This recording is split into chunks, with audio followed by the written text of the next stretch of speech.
ricos, que nos instrui, nos ensina, nos desperta, nos ajuda a trilhar nossa caminhada rumo ao céu. Irmãos, talvez eu seja muito abusado em pedir, mas como tem poucos irmãos, se os irmãos puderem vir mais para frente, eu vou me sentir menos nervoso. Só se puderem, tá? Não é obrigatório, não. Glória a Deus. Como já foi bem predito aqui pelo pastor na introdução da revista, eu não vou me ater à leitura do texto oficial da revista, mas hoje eu pretendo seguir a revista até o último tópico, porque essa lição de hoje ela está bastante oportuna, bastante lúdica, né? Uma lição muito, muito boa. Eu vou começar aqui pelo texto áureo. E apareceu o Senhor a Abrão e disse: a tua semente darei esta terra. E edificou ali um altar ao Senhor que lhe aparecera. Obrigado. Glória a Deus.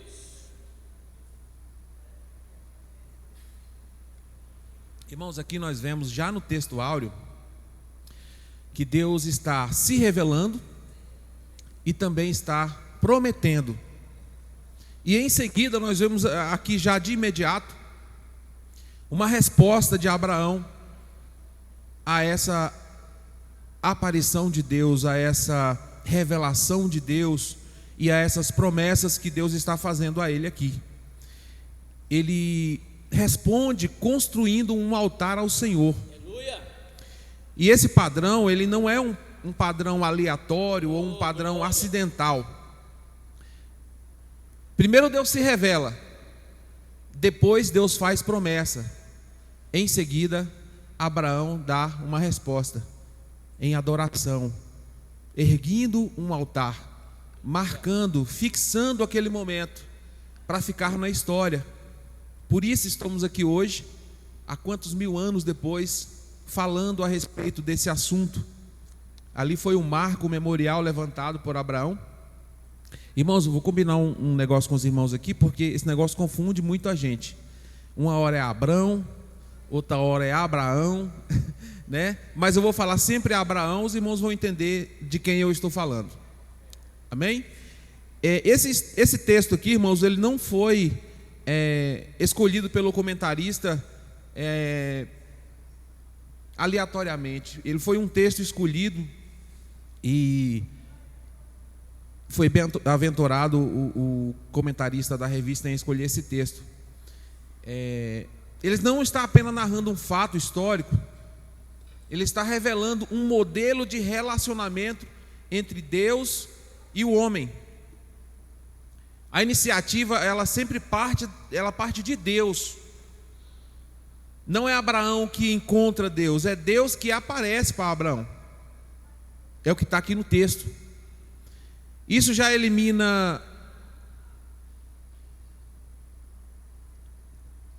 uma ideia equivocada que nós geralmente, comumente temos, a de que o homem, que nós, por esforço próprio, podemos alcançar a Deus. Na realidade bíblica, o que a Bíblia nos diz, e o que está aqui no texto, é que Deus é quem se revela, e que Deus é quem aparece para Abraão aqui nesse texto. E quando Deus se revela, ele não apenas mostra, não se mostra apenas, ele estabelece uma relação, ele estabelece um vínculo com Abraão, através de uma promessa. Deus aparece e faz uma promessa para Abraão. Essa promessa cria um link, cria uma união, cria um elo, porque a partir do momento que você recebe uma promessa, o que naturalmente acontece conosco quando alguém te promete algo? Quando nós prometemos algo para uma criança, né? O que acontece? Ela fica o tempo inteiro querendo receber aquilo que foi prometido. E mais à frente nós vamos estudar aqui os efeitos que uma promessa pode causar na vida do homem, na nossa vida. Nós precisamos entender alguns aspectos que eu vou falar aqui que é muito interessante. Então, Deus estabelece ali um vínculo, uma promessa. Olha, os irmãos conhecem, nós já acabamos de ler o texto aqui. E essas promessas, elas não são vagas, não são promessas soltas no ar. Elas são objetivas.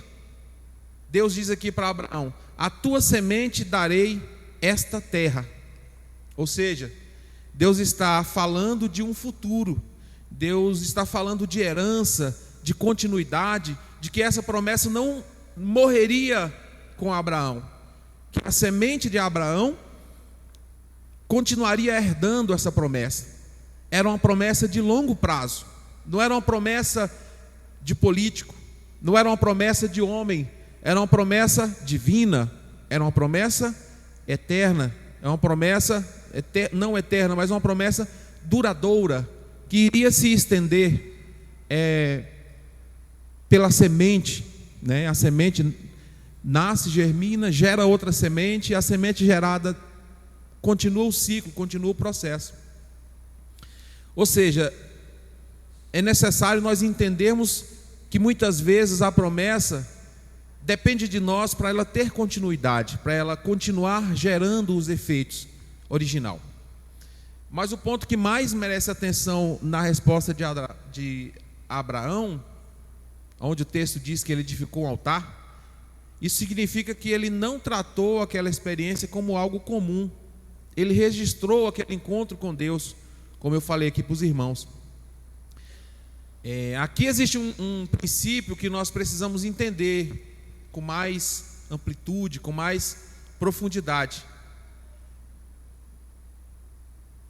Toda vez que Deus se revela, a resposta mais adequada é a adoração, é a demonstração de gratidão. Quando Deus se revela, quando Deus promete, nós temos que dar uma resposta. Nós temos que dizer para Deus: olha, Senhor, eu entendi que o Senhor me fez uma promessa, e eu gostaria de, através desse ato aqui, nesse momento, demonstrar para o Senhor esse entendimento.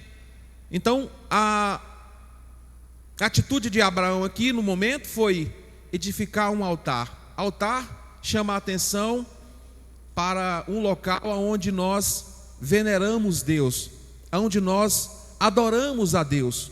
O altar, ele significa que ali naquele local, e que aquele local foi separado para alguém, para algo maior.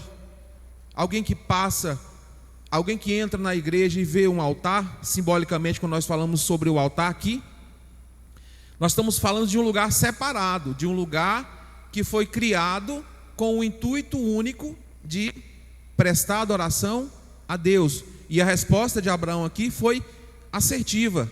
Ele falou para o Senhor: olha, com a minha atitude eu estou te falando, eu estou falando para o Senhor, eu reconheço a sua promessa e devoto ao Senhor toda a minha fidelidade, toda a minha vida eu devoto ao Senhor. Aleluia. A verdade prática diz: quando Deus faz uma promessa incondicional, Ele a cumpre plenamente. Aqui existe uma distinção importante que nós precisamos fazer a respeito das promessas de Deus, os tipos de promessas que Deus faz para nós. O texto fala aqui no texto áureo, na verdade prática, fala a respeito de uma promessa incondicional. Promessas incondicionais são aquelas promessas que Deus faz e que não depende de nenhum tipo de condição, não depende de nenhum esforço do homem. É uma promessa incondicional, depende exclusivamente de Deus. É baseada na fidelidade de Deus, é baseado no poder e na natureza divina de Deus. E, como nós bem sabemos, quando Deus promete de forma incondicional, Ele não falha. As promessas que Deus faz incondicionalmente, elas irão acontecer de fato, né? Vão acontecer, não vai falhar. Já as promessas condicionais, como o próprio nome já diz, ela depende de uma condição. Exige uma resposta nossa, uma resposta humana. estão vinculadas à decisão, à obediência ou ao posicionamento de quem recebe a promessa. Um exemplo claro que nós podemos citar aqui é a salvação. A salvação foi provida por Jesus Cristo na cruz do Calvário. Essa salvação, ela é incondicional. O que Deus poderia fazer pelo homem, Ele fez. Ele foi para a cruz do Calvário, foi sacrificado injustamente, diga-se de passagem, mas com um propósito incondicional de salvar a humanidade. Esta é uma promessa incondicional de Deus. Mas a salvação, ela depende, ela é condicionada à nossa obediência, à nossa devoção a Deus em seguir os propósitos e os princípios. Existe uma receita a ser seguida para você alcançar uma salvação. Deus pega a salvação, coloca aqui e fala: aqui está a salvação, ela está acessível a todos. Se você quiser ser salvo, a salvação está aqui. Mas você precisa escalar para chegar lá. Você precisa seguir os passos. Você não pode pegar uma receita de bolo, de chocolate ou de qualquer outro sabor, e lá na receita fala assim: olha, você precisa colocar X gramas de trigo. Aí você fala: olha, eu não tenho trigo aqui, mas eu tenho flocão de milho. Eu vou substituir, vou colocar flocão de milho no lugar. Aí a receita fala tantos gramas de manteiga. Você fala: eu não tenho manteiga, mas eu tenho outra coisa, coloca lá. Inevitavelmente, irmãos, o resultado vai ser catastrófico. Não vai ter o bolo que você queria. Você não vai atingir o objetivo, porque você decidiu mudar a receita, mudar a trajetória. A salvação é a mesma coisa. Você precisa seguir essa condição que foi colocada por Deus para você alcançar seu objetivo. E a conclusão que nós podemos fazer dessa analogia é que Deus, ele nunca falha, mas o homem, ele pode não acessar aquilo que Deus já disponibilizou para ele através da promessa. E nós estamos falando de uma promessa aqui em específico, a salvação, que é uma promessa que Deus fez para a humanidade, para o homem, com uma condição.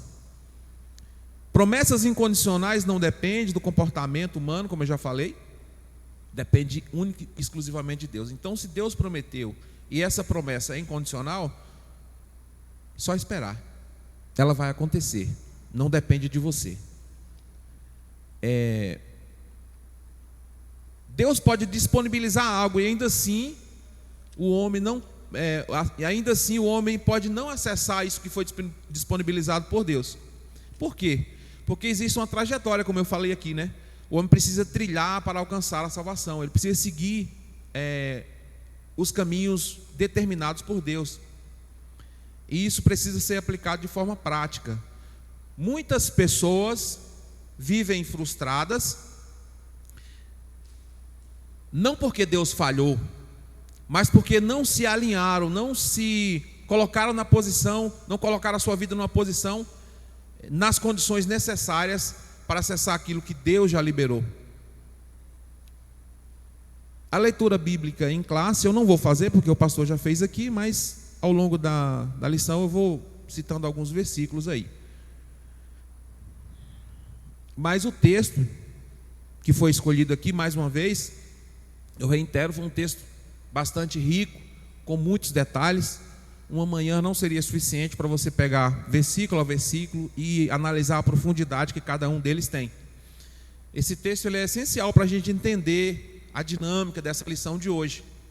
Nesse texto aqui nós temos pelo menos 3 elementos acontecendo ao mesmo tempo, simultaneamente: conflito, decisão e intervenção divina. Esses 3 pontos aqui acontecem ao mesmo tempo dentro desse texto. Primeiro surge a contenda. Isso é importante. O conflito aparece mesmo dentro de um ambiente onde existe uma promessa. Isso quebra a ideia de que viver debaixo da promessa elimina a tensão. Não elimina. Dificuldades, problemas, situações adversas podem acontecer dentro de uma promessa, dentro de algo ou a caminho de algo que Deus te prometeu. Depois vem a decisão. E aqui cada um revela o seu nível espiritual. Ló decide baseado no que ele vê, no que os olhos dele contemplam. Abraão decide baseado no que Deus disse. E por fim, após a separação, Deus volta a falar com Abraão, e isso revela um padrão espiritual muito importante. Existem ambientes que precisam ser ajustados para que novas dimensões de Deus se manifestem. Muitas vezes é necessário um ajuste aonde você está, no ambiente que você está inserido. Talvez o ambiente está influenciando você. E aqui está dito, é necessário você ajustar as coisas, colocar cada coisa no seu devido lugar, para que as dimensões de Deus voltem a se manifestar na sua vida. A palavra-chave dessa lição de hoje é promessas. Irmãos, crer nas promessas de Deus é algo que naturalmente nos traz conforto, não é verdade? Isso porque as promessas de Deus produzem bênçãos em nossas vidas. Então é confortável. Entretanto, é necessário compreender que as promessas de Deus não existem apenas para nos abençoar. Como eu falei aqui no início, quando você promete algo para o seu filho, por exemplo, automaticamente você gera naquela criança uma expectativa, uma ansiedade. Mas muitas vezes, como já aconteceu comigo quando criança, quando meu pai me fazia uma promessa, ali se iniciava um processo de dúvida, de medo, de ansiedade. Será se vai cumprir? Será se não vai? Que dia vai chegar? Já imaginou quando eu receber? Como é que vai ser? Nossa, vai ser muito bom. E aí você começa. Só que, irmãos, como eu falei aqui, as promessas, o propósito original da promessa não é só te trazer a bênção, é te preparar para você ser abençoado.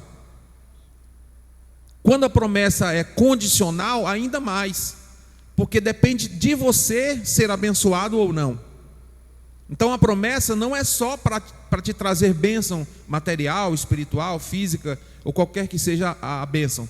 É também para te fazer uma pessoa melhor. É para revelar quem você de fato é, né? Porque existe um processo até chegar no cumprimento da promessa. E até lá você vai aprender muita coisa. Você vai modificar a sua trajetória. Você vai ter que se adequar para você receber aquilo ali. Um exemplo básico de preparação é quando no final de ano vem alguém de outra cidade, de outro estado para a sua casa, passar um final de ano. O que você faz?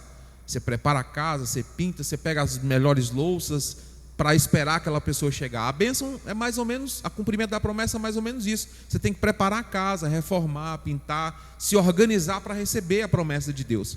Então, o propósito inicial da promessa não é só te trazer bênção, é te preparar também, é te ensinar também como você precisa ser para ser abençoado. As promessas são, antes de tudo, um instrumento pelos quais Deus cumpre os seus propósitos soberanos. E como consequência disso, Aleluia. Nós, os seus servos, acabamos por ser alcançados, abençoados, né? Quando passamos a ter a compreensão, essa compreensão de que a promessa não é só para nos trazer uma bênção, dois efeitos práticos já acontecem de imediato. Primeiro, nós conseguimos suportar o tempo. Segundo, nós conseguimos permanecer firme nas adversidades. Sim, irmãos, porque toda promessa verdadeira de Deus, ela passa pela prova ou pelo teste do tempo. Muitas vezes Deus pode te dar de imediato, mas Ele segura. E muitas vezes você mesmo retarda a sua bênção. Nós vimos quando os hebreus saíram ali do Egito, o trajeto que eles fizeram até a terra prometida era um trajeto que poderia ser atingido segundo os historiadores, por no máximo, eles falam entre 40 e 60 dias. Porém, esse cumprimento demorou 40 anos. E não foi porque Deus não quis que a promessa se cumprisse, é porque o povo não estava preparado adequadamente para alcançar aquela promessa. Muitos se perderam no caminho, muitos morreram. Mas nesse caso a promessa foi retardada. Houve um tempo para ser alcançada essa promessa. E aqui, quando nós entendemos isso, que a promessa não é só uma bênção, é um ensinamento, a gente aprende a suportar esse tempo necessário, esse tempo de maturidade, até chegar na bênção. Então, os efeitos práticos desse entendimento é isso. É a paciência, é a clareza de que você está esperando algo que vai acontecer. É só uma questão de tempo. E a pergunta que eu deixo aqui para os irmãos, ou que devemos nos fazer, não é apenas se nós conhecemos as promessas. A pergunta é se nós suportamos todo o processo até que essas promessas se cumpram. É essa pergunta que tem que ficar em nossas mentes, né? Em nossos corações. Aqui existe um ajuste que nós precisamos fazer, né? Para essa mentalidade que define a qualidade de nossa fé. Se alguém entende a promessa apenas como benefício, nós desenvolvemos uma fé frágil, né? Porque naturalmente, quando nós aguardamos, esperamos por algo e aquilo não acontece, o sentimento natural que nós temos é de frustração. Nós ficamos frustrados. E quando nós ficamos frustrados, nós tendemos a não raciocinar com clareza e acabamos por meter os pés pelas mãos, e aí a gente perde de vez a nossa bênção. O foco deixa de ser o que eu vou receber e passa a ser o que Deus está construindo em mim através dessa promessa, através disso que está acontecendo comigo, que é o verdadeiro foco que nós devemos ter. Irmãos, vou correr aqui porque o tempo é muito curto, né?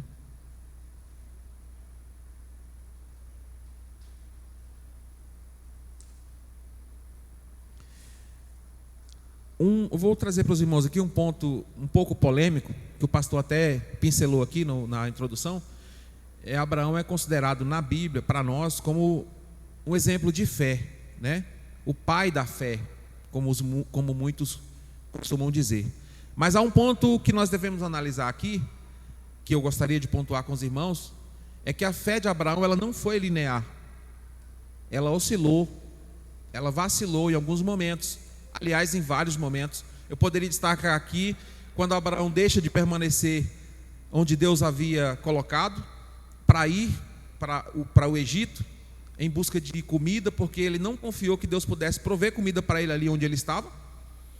E nós sabemos o que aconteceu por causa dessa decisão. Quando ele mente ao chegar no Egito, que Sara é sua esposa, sem fé que Deus poderia guardar ele, com medo de morrer. Quando ele elabora um plano para ter um filho com Agar, né, ou pelo menos ele aceita esse plano, ali ele demonstra que ele não tem fé. Deus já havia prometido que daria um filho para ele, mas ele não teve fé de aguardar, de esperar. Ele preferiu antecipar, né, dar um jeitinho, vamos dizer assim. Só que isso, irmãos, eu não estou falando aqui como demérito, como para diminuir a grandeza que Abraão representa para nós. Na verdade, eu falo isso para os irmãos para mostrar para os irmãos o que eu falei um pouco atrás, a respeito da validade do processo.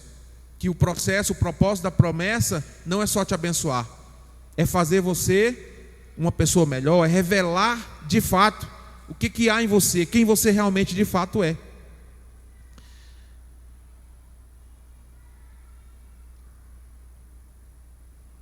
A revelação desse processo é que a fé, ela não é uma ausência de conflitos.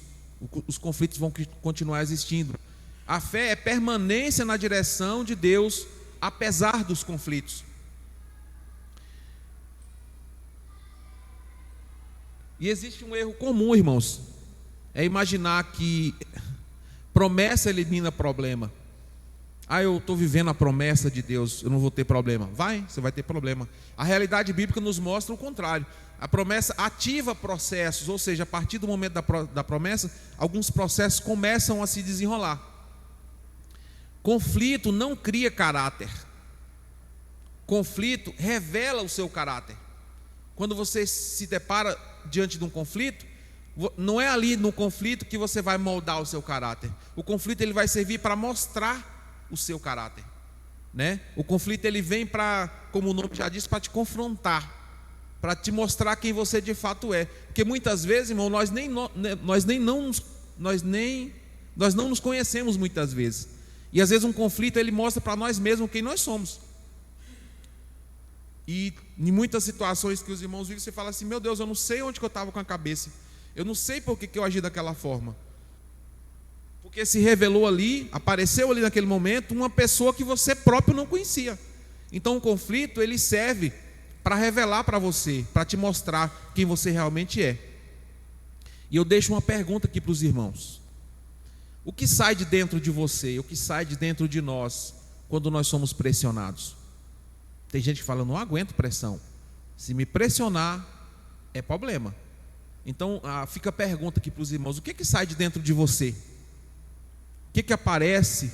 O que você demonstra? O que você revela quando você é pressionado? Porque cada pessoa derrama para fora o que há dentro. Então a revelação é exatamente isso. Quando você explode: eu não aguentei, eu explodi. Nenhum ser humano suportaria. E eu explodi. Naquele momento você revela, você mostra o que você está carregando dentro de você. E esse ponto aqui que eu vou falar para os irmãos, ele exige maturidade para ser absorvido.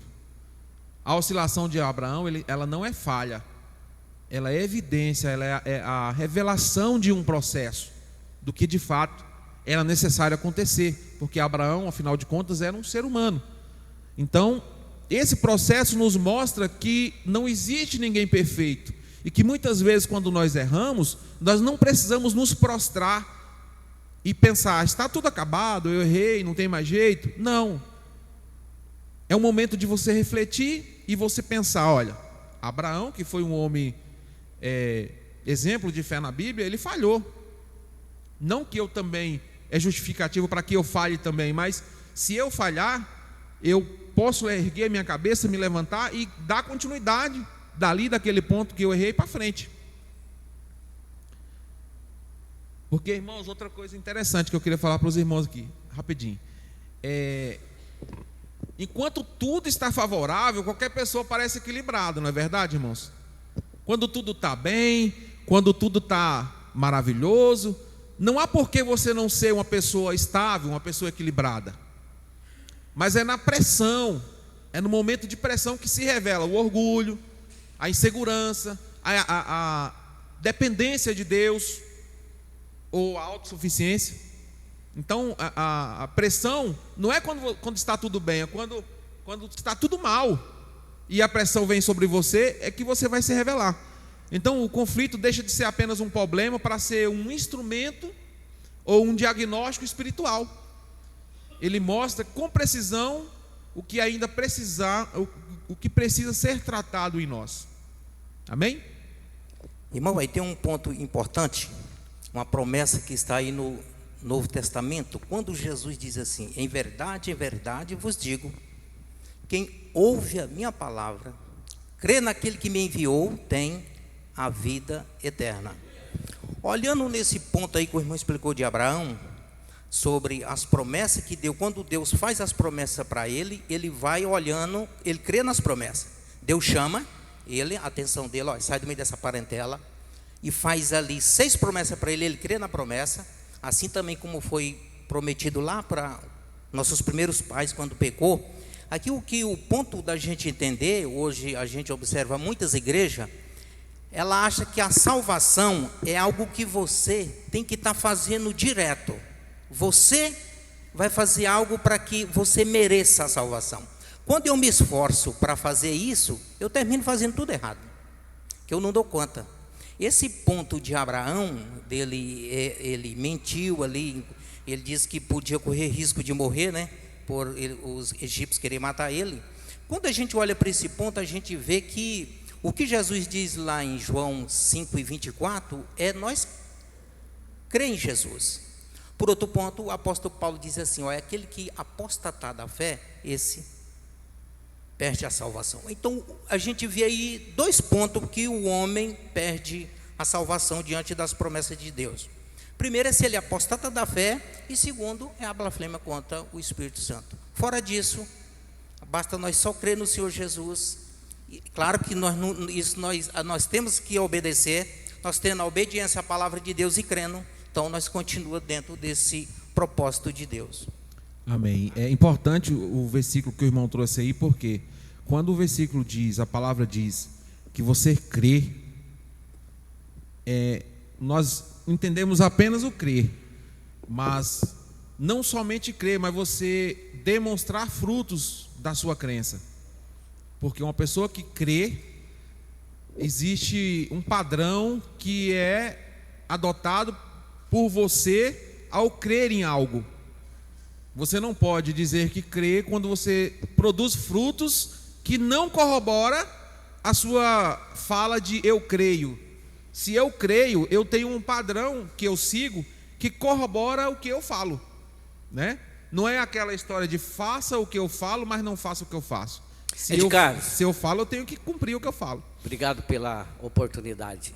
Então, é aquela questão de crer e crer. Ou seja, eu posso crer, mas a fé não é uma fé suficiente para produzir frutos, né?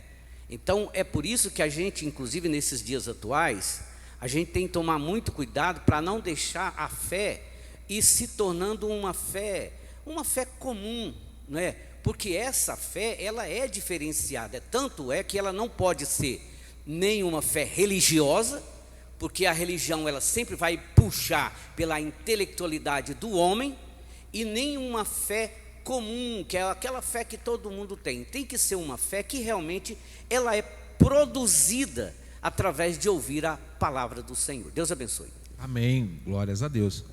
É isso mesmo, pastor, é isso mesmo. Irmãos, vamos entrar de fato aqui na lição, no primeiro tópico aqui. Abraão volta do Egito para Canaã. E o primeiro subtópico é contenda entre os pastores. Devido à riqueza de Abraão e de Ló, no retorno para Canaã, a terra onde estavam acampados não comportava as famílias do tio e do sobrinho, porque sua fazenda, e fazenda aqui diga-se riqueza, né? Bens materiais, não só, enfim, engloba tudo. Porque sua fazenda era muita, de maneira que não podiam habitar juntos. É importante ressaltar que Deus já havia alertado Abraão que ele deveria sair da sua terra e da sua parentela, longe da família e dos seus conhecidos. Abraão teria a sua fé lapidada por Deus. Abraão enfrenta conflito entre os seus pastores e os pastores de Ló, aqui nesse subtópico. Posteriormente, nós também vamos ver outro conflito relatado entre Sara e Agar. E um princípio direto que nós podemos extrair disso aqui é que os primeiros testes de maturidade geralmente acontecem dentro de casa. Conflitos são treinamentos. Administrar conflitos familiares não é apenas uma sobrevivência emocional, é também um treinamento espiritual. Por quê, irmãos? Porque quem não aprende a resolver conflitos em casa, não sustenta relacionamento fora de casa, não consegue liderar pessoas, não amadurece espiritualmente. Aqui existe um outro ponto que muitos ignoram. Prosperidade também testa o homem.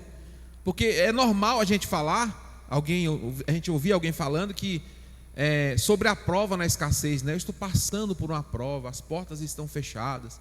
Mas pouco se fala sobre a prova dentro da abundância. Porque muitas vezes na abundância você também passa por provas. E o texto deixa claro aqui que o problema não era falta, era excesso. Era o excesso de ambos que estavam causando problema, que estava trazendo transtorno. E eles estavam numa terra que não era só dele. O texto diz que existiam outras pessoas já ali, porque era uma região muito frutífera, uma região verde, era um vale onde era regado por águas que desciam das montanhas. Então era um vale fértil, tinha muita pastagem. Só que existiam já outras pessoas ali naquele local, e isso contribuiu mais ainda para o conflito. Eles cresceram, Abraão e Ló, prosperaram, avançaram, mas esqueceram de ajustar a convivência. Primeiro que Abraão já estava errado ali, né? Como o pastor falou aqui e como o próprio texto está dizendo. Quando Deus falou para ele: sai do meio do seu povo aí, da sua parentela, larga todo mundo e vai para uma terra que eu estou te prometendo, e lá eu vou agir na sua vida. Ele desobedece a Deus, né? E leva Ló junto consigo. Então esse conflito já era algo anunciado que poderia acontecer, principalmente pela desobediência que Abraão teve ali. Além disso, existe um detalhe importante aqui que nós precisamos pontuar. Abraão estava com Ló quando Deus já havia, como eu disse, acabei de falar aqui, mandado ele sair do meio da parentela. Eu entendo que alguns historiadores falam que Ló era uma espécie de filho adotivo de Abraão, porque o seu pai havia morrido e Abraão passou a assumir aquela responsabilidade de pai na vida de Ló. Então, alguns historiadores fazem essa associação de filho, mas aqui a gente vê no texto a clareza de que ali não era para que ele levasse Ló, ele estava meio que em desobediência. Ali, essa atitude de Abraão causou um desalinhamento no propósito de Deus. Foi uma série de coisas acontecendo ali que Abraão não deveria ter feito, não deveria ter agido daquela forma, mas como eu falei lá atrás no início, isso serviu para nos mostrar que o processo é necessário, que o caminhar, que o desenrolar das coisas é necessário. Cada um vai reagir de uma forma. Cada ser humano resiste, se apresenta de uma forma diante de um conflito, diante de uma pressão. Cada um tem uma forma de se revelar, né? O segundo subtópico: Abraão e Ló se separam. Vou ler o texto. Abraão deve ter se entristecido ao constatar que os seus pastores e os pastores de Ló estavam brigando por pastagens. Percebendo o problema, o patriarca chamou seu sobrinho e propôs uma solução generosa: que Ló escolhesse primeiro a direção para onde queria ir.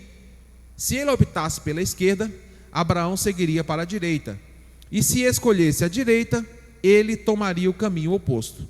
Dessa forma, o patriarca demonstrou que preferia manter a comunhão do que insistir em seus próprios direitos, confiando que Deus cuidaria de sua porção na terra. Gênesis 13, 8 e 9. Temos que seguir seu exemplo, pois a palavra de Deus nos exorta a, se for possível, quando estiver em vós, tende paz com todos. Glória a Deus. Agir de maneira pacífica não significa fraqueza ou covardia, mas demonstra o caráter de quem tem uma fé alicerçada em Deus. Essa decisão de Abraão é um divisor de águas, porque aqui ele abre mão de algo que lhe é legítimo. Abraão vivia em um período chamado de período patriarcal. Ele era mais velho, ele era patriarca, e isso dava a ele o direito de escolher a situação ali, para onde ele queria ir. Ele poderia falar para Ló: olha, Ló, a situação está difícil, os nossos pastores aí não estão tendo condição de conviverem no mesmo espaço, eu escolhi ir para tal lugar, e aí ou você fica aqui onde você está, ou você vai para o lugar oposto onde eu estou escolhendo, para nós resolver essa contenda.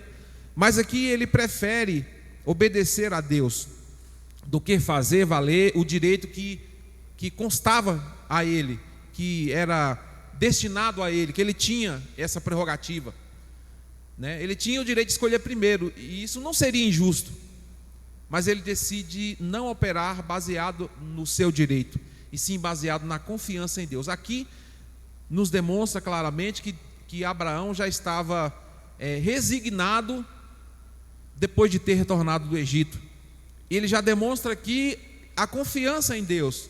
Então ele confiou que Deus iria abençoá-lo aonde quer que ele fosse, mas ele abriu mão da prerrogativa e falou para Ló: olha, escolhe, você tem o direito, eu tenho o direito, mas eu transfiro para você esse direito. Você pode escolher, né? E isso aqui revela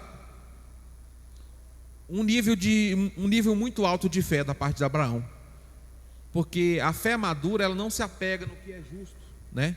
Entre aspas, ela se apoia no que é garantido por Deus. E Abraão entende que a promessa não depende daquela escolha específica que ele ia fazer ali. Então ele não entra em disputa com Ló. E isso nos traz uma aplicação direta para nós. Quem confia no controle de Deus não precisa controlar todas as situações. É aquela situação onde você fala: descansa no Senhor. Não precisa ficar querendo controlar, porque nós temos uma mania de querer dar jeito nas coisas por Deus, né? Deus te faz uma promessa e você fica encontrando forma. Não, se eu fizer isso, se eu pegar aqui, se eu puxar aqui, se eu chamar alguém, se eu fazer assim, vai acontecer. E aqui o texto nos mostra que você não precisa controlar situações que estão à sua volta, mas você precisa confiar que Deus vai controlar por você. O ponto 3, subtópico 3, as escolhas de cada um. Ló não buscou a direção de Deus em sua escolha e nem respeitou o seu tio, porque ele poderia muito bem falar assim: não, meu tio, que é isso? O senhor é o patriarca, essa prerrogativa, esse direito é do senhor. Eu não vou tomar posse ou pegar essa prerrogativa para mim, porque ela é sua. Então o senhor tem o direito. Eu jamais me insurgiria contra o senhor sabendo que esse direito é seu, né? Ele poderia muito bem ter agido de forma certa, que essa seria a forma correta. Pelo contrário, ele escolheu pela aparência. Ele falou: bom, já que eu tenho essa oportunidade, eu não vou desperdiçar essa oportunidade, né? Ele escolheu pela aparência, vendo a beleza da fertilidade da campina do Jordão, que está em Gênesis 3, 13, 10 e 11 no texto. Abraão, homem de fé, temente a Deus, preferiu escolher a terra prometida por Deus, a terra de Canaã. Habitou Abraão na terra de Canaã, e Ló habitou nas cidades da campina, e armou suas tendas até Sodoma. Ora, eram maus os varões de Sodoma e grandes pecadores contra o Senhor. O lugar escolhido por Abraão não era tão aprazível quanto aos que Ló escolheu. Contudo, o patriarca teve a bênção de Deus, e isso aqui nos mostra que não devemos decidir nada sem a direção de Deus, e nem nos deixar levar pelas aparências. Escolhas sem orientação divina quase sempre resultam nas piores consequências.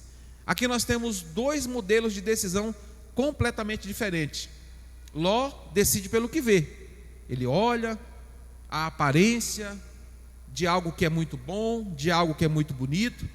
E já Abraão, ele escolhe pelo alinhamento espiritual, né? E o texto aqui faz questão de deixar claro: Ló foi se aproximando de Sodoma. Isso mostra que decisões erradas não acontecem de uma vez, no estalar de dedos. Elas acontecem por etapas. Primeiro você se aproxima, depois você, com o tempo, se acostuma. Quando você perceber, você já está fazendo parte daquele ambiente. Não são poucos os exemplos que nós vemos, que um animal de uma espécie diferente começa a conviver com uma espécie diferente da dele, e daqui a um tempo ele está imitando o que a outra espécie faz. Não é à toa, é porque você se ambientou, você se acostumou com o ambiente que você está. Então, nós como cristãos temos que ter muito claro em nossas mentes quais são os nossos objetivos, para que quando nós estivermos em um ambiente contrários aos nossos objetivos, nós influenciemos esse ambiente, não nos deixamos se influenciar por ele. Amém? Segundo tópico da lição, as consequências das escolhas. E o primeiro tópico aqui é resultados da escolha de Abraão. Nossas escolhas são opcionais, mas as consequências são inevitáveis e quase sempre imprevisíveis. O texto bíblico nos mostra que Deus aprovou a escolha de Abraão. Ele estava na direção de Deus e agindo de maneira correta. O Senhor o orientou sobre o futuro daquela terra, bem como sobre as consequências de sua submissão à vontade dele.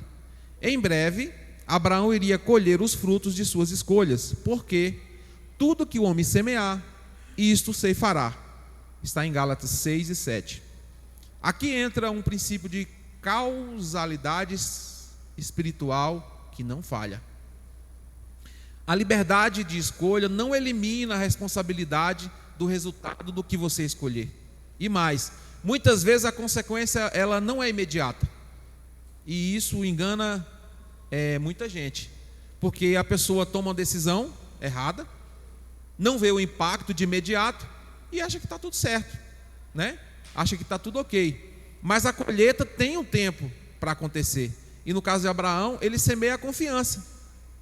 E o que ele recebe de volta? Confirmação de Deus, confirmação divina.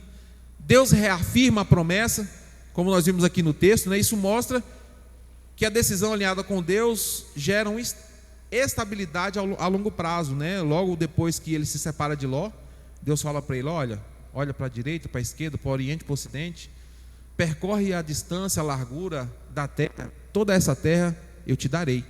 Então aqui Deus reafirma a promessa dele com Abraão, a partir do momento que Abraão sai do desalinhamento que ele estava, separa de Ló, ele retorna para a trajetória correta, e aí Deus reafirma a promessa para ele. Ponto subtópico 2 do tópico 2. Tempos depois, a terra que Ló escolhera foi invadida por 4 reis, que o levaram cativo com sua família. Já imaginou o arrependimento dele por ter escolhido aquela terra? Sua escolha não teve a direção de Deus. Agora Ló estava colhendo aquilo que havia semeado. Aqui, irmãos, não existe uma surpresa, né? Existe uma coerência, como eu venho falando aqui desde o começo da lição, a consequência da decisão que ele tomou. Ele se guiou por vista, né? Como muitos de nós fazemos diante de uma situação, né? Você prefere o mais bonito, o mais encantador, o mais verde, o mais frondoso, e nem sempre essa é a decisão correta. Nós vimos um exemplo ali quando o rei Davi foi ser ungido, né? Foram trazendo os filhos mais bonitos primeiro. Aí o profeta falou: não. Aí o profeta olha e fala: nossa, esse aqui é um cara bonito, grande, forte, né? Destemido. Aí Deus fala: não é esse aí não. Não, então não é esse não, manda o próximo. Aí vem o outro mais bonito ainda. Não, Senhor, é esse aqui, não é possível, hein? Esse cara, né? Aí Deus olha e fala: não é esse. Porque se fosse depender dele, já teria escolhido o primeiro.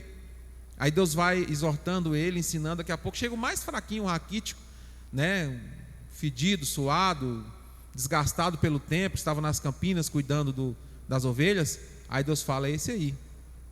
E ao olho humano, ele pode ter falado assim: meu Deus, mas eu não vejo nada aqui que pode representar o cumprimento de uma promessa do Senhor, né? Não vejo nessa pessoa um rei, porque a aparência não demonstra isso. E o texto aqui nos diz que Ló, ele escolheu dessa forma. Ele olhou e falou: não, aqui não tem como dar errado, aqui vai dar certo, né? Talvez, o texto não fala, mas alguém pode ter chegado para ele e falar: Ló, essa terra aí tem muita gente que é contrário aos princípios de Deus, né? Que anda na direção contrária da direção que Deus tem instruído você e Abraão andar. Não sei se isso aconteceu de fato, eu estou conjecturando. E ele pode ter falado: não tem como dar errado, é uma terra verde, meus animais vão progredir, vão crescer neste lugar. E ele toma a decisão baseado nesses critérios. E nós vemos aqui no texto que ele sofre uma consequência por isso, né? E as decisões tomadas sem Deus pode gerar aprisionamentos que antes não existiam. Ou seja, você se mete em uma confusão e você se vê aprisionado nessa confusão, nesse problema, aprisionado nesse problema, que antes de você tomar essa decisão, esse problema não existia. Então você tomou uma decisão e essa decisão trouxe uma consequência para você. No caso de Ló, nós sabemos, né, o tanto de derrota que aconteceu posteriormente a isso, né? Ele, ao sair de Sodoma e Gomorra, foi para a caverna, foi viver ali sem tenda, sem animais, sem riqueza. A um determinado momento as suas filhas o embriagam, né, e tem relações sexuais com ele, e aí começa uma situação, desencadear situações que poderiam não ter acontecido se ele tivesse tomado a decisão correta. É tópico 3 subtópico 3 do tópico 2. Atitude de Abraão para com Ló. Quando Abraão tomou conhecimento do que havia acontecido com seu sobrinho, saíram ele e todos os seus empregados em defesa de Ló. A atitude do patriarca demonstrou que ele não tinha nenhum tipo de ressentimento quanto à escolha que Ló havia feito antes. Abraão pelejou em favor do seu sobrinho e libertou ele e a todos os que foram levados cativos. O pai da fé confiava em Deus e sabia o momento certo de agir. Precisamos orar, confiar no Senhor, mas também agir no momento certo. Aqui está um dos pontos mais elevados da nossa lição, eu considero. Abraão não carrega ressentimento, porque ao invés de Ló o respeitá-lo, Ló trata-o de uma forma, não seria indigna, mas usurpa o poder, a prerrogativa do seu tio. E Abraão aqui, ele deixa isso de lado, né? Ele não traz ressentimento. Isso não é natural, irmãos, porque nós, seres humanos, naturalmente somos vingativos, né? Em essência nós somos vingativos. Quando alguém te faz algo ruim, que marca a sua vida de forma negativa, você carrega aquilo no coração. E muitos de nós ficam pensando, um momento ou outro, eu vou encontrar uma forma de vingar. Eu vou encontrar uma forma de fazer valer, fazer ele sentir o que eu senti, para ele ver o quanto é bom, né? Naturalmente, então, a atitude de Abraão aqui, ela não é uma atitude natural. Isso demonstra maturidade espiritual, demonstra que ele já estava maduro espiritualmente. Ele poderia ignorar Ló, mas ele escolhe agir. Ele mostra que maturidade não é apenas saber se posicionar, é também saber quando, no momento certo, que ele deve intervir. E mais, quem anda com Deus não reage por emoção, age por discernimento. Aqui volta aquela questão da pressão que eu te falei, né? Quando você é pressionado, você precisa ter discernimento para agir da forma correta. Eu sei que não é fácil, irmãos. Falar é muito mais fácil do que, de fato, quando você está ali naquele momento, você agir de forma, você pensar e raciocinar, falar assim, não, peraí, situação... Exatamente.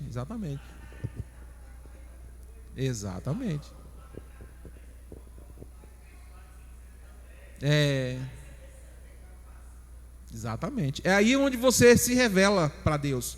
É onde você mostra para Deus quem de fato você se transformou. E a promessa, ela serve para isso, para te moldar. Porque você o tempo inteiro vai falar assim, eu tenho que agir corretamente, porque senão eu perco a promessa. E isso nos ajuda a nos manter na direção.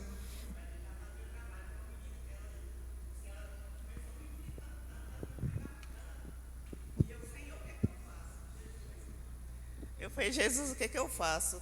Senhor, tem misericórdia de mim. Eu entrava no banheiro e falava, Senhor, faz alguma coisa por mim, que eu não dou conta mais, não. E aí, né, ela me implicava, aí eu só olhava para ela assim, eu não respondia nada, saía, né, deixava ela para lá. Ela faz a mesma função que eu. Aí, o que aconteceu? Eu deixei na mão de Deus, eu não vou responder, eu não vou agir, eu não vou fazer nada, eu vou deixar com o Senhor. O Senhor sabe que na hora certa Ele vai agir. Aí, o chefe, que toma conta lá da casa da indústria, ele ficou como advogado meu. Aí passou para o meu lado, falou, Lúcia, eu estou vendo tudo, eu vejo, nós estamos vendo tudo, pode ficar tranquilo que agora nós tomamos consciência, Eu falei, Jesus, obrigado, que não precisou nem abrir a boca, como a palavra, não precisa você falar nem um A, que Deus faz, e Deus fez. Exatamente, você demonstrou confiança em Deus. Até porque, irmão, eu sou, assim, lá tem acho que acho que umas 3 pessoas que servem de Deus lá. É eu e mais um obreiro lá no quinto andar. E aí eu falei, Jesus, eu não posso escandalizar aqui, xingar essa mulher, eu tenho que manter minha posição, que eu sou serva do Senhor, o Senhor faz por mim. E aí, o que aconteceu? O pessoal lá, o chefe todinho, ficou tudo do meu lado. Eu falei, Jesus, mas o senhor é lindo demais, como é que o senhor faz? E foi rapidinho, irmão, não precisou abrir minha boca, não precisou brigar, não precisou murmurar. Eu falei, eu estou em tuas mãos aqui, Senhor, eu estou em terra estranha. Sim. O Senhor sabe todas as coisas. Que o senhor... Irmão, ela falava coisas que eu nunca tinha feito. Nossa. Eu nem tinha ido lá no andar que ela falou, ela falava para o chefe que eu tinha feito. Aí ele me chamava lá, eu não estou sabendo não. E aí eu ficava na humildade. E aí, o que aconteceu? Os chefes tudo ficou do meu lado. Bênção de Deus. A glória de Deus foi maior. Deus agiu. Isso demonstra maturidade espiritual. Isso demonstra. Você queria falar, irmã? Você queria falar? Ah, tá. Isso demonstra confiança em Deus, né? Maturidade espiritual. Você transferiu para Deus algo que você poderia ter falado assim, mas eu tenho razão, né? Muitas vezes o mais importante não é você ter razão, é você saber usar a sua razão. Porque a partir do momento que você usa a razão de forma errada, você perde ela, né? Terceiro e último tópico, faltam só 5 minutos. Os altares erguidos por Abraão. Abraão, um construtor de altares. Além de ser um homem de fé e obediência, Abraão era um adorador. Ele levantou altares quando passava pelos lugares em consagração e adoração ao Senhor. A Bíblia registra a construção de 4 altares por Abraão. Abraão construiu o primeiro altar em Siquém, que significa ombro. Essa era uma das cidades de refúgio. O altar em Siquém foi erguido em gratidão a Deus pelas bênçãos e promessas que ele recebeu. Ali Deus apareceu a Abraão e lhe prometeu que daria a terra à sua descendência. Abraão não apenas recebe a promessa, ele constrói um memorial espiritual, como eu falei no começo da nossa lição, né, da aula. O altar é isso, é um marco, né? Ele transforma experiências com Deus em referências permanentes. Eu já falei isso aqui no início. E isso é estratégico, porque quem não registra o que Deus faz, perde força nos momentos difíceis. Então, sempre que Deus te prometer ou fazer algo por você, encontre uma forma de registrar aquilo, de deixar aquilo registrado, né? Segundo ponto do terceiro tópico, mais um altar. Abraão também construiu um altar em Betel, que significa casa de Deus, e ali invocou o nome do Senhor. Ele sabia o que era estar na casa de Deus, ou casa de Deus. Não era só um homem de fé, mas um adorador por excelência. Hoje, há muitos crentes que não dão valor à casa de Deus, ao lugar escolhido e consagrado para adorá-lo. Mas congregar é um dever de todo cristão fiel. Aqui existe um ponto prático e direto. Fé sem prática constante enfraquece, né? No início da minha conversão, os pastores pentecostais aonde eu me converti, lá no interior da Bahia, eles falavam assim, irmãos, o crente ele é igual um tição na fogueira, né? Se você tira o tição da fogueira, o que acontece? Ele vai apagando, daqui a pouco ele morre. Mas se tá ali todo mundo junto, no lugar onde tem que estar, um aquece o outro, um floresce o outro, um ajuda o outro, e aí permanece quente, permanece vivo, né? E então por isso que fala que a fé sem a prática, sem o envolvimento, sem a koinonia, como diz a palavra, ela tende a enfraquecer, você perde a substância da sua fé.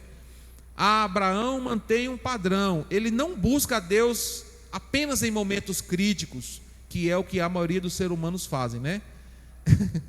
Vou trazer para os irmãos aqui algo interessante.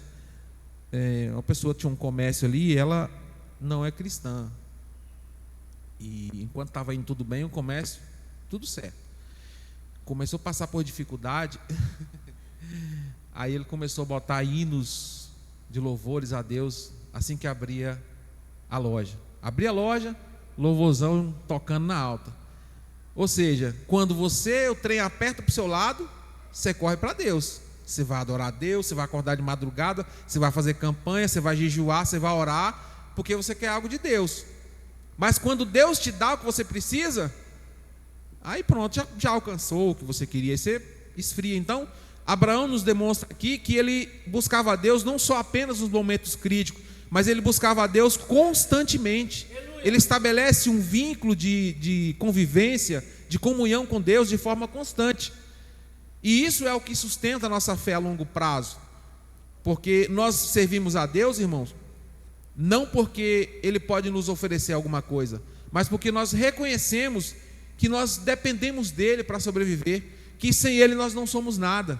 Então nós não temos que adorar Ele somente nos momentos críticos, mas em todo o tempo. Isso demonstra para Deus que você entendeu a proposta, que você entendeu o que de fato representa comunhão com Deus. E o último tópico para finalizar, faltam só 15 segundos, o altar em Hebrom e Moriá. É interessante que Abraão foi para Hebrom, que significa união, depois que seu sobrinho Ló separou-se dele. Tal fato nos lembra que em nossa jornada devemos viver em união. Ó, quão bom e suave é que os irmãos vivam em união. Está lá em Salmo 131, versículo 1. Precisamos permanecer no amor fraternal. O altar construído em Moriá foi o que mais lhe causou preocupação na alma, pois ele teria que sacrificar o seu filho, né? O filho da promessa, aquele filho que a tanto custo, que há tanto tempo foi esperado, né? Isaac, sacrificar o filho da promessa, Isaac, nesse altar. Deus provou a fé de seu amigo. Não foi fácil para o patriarca ouvir aquela determinação.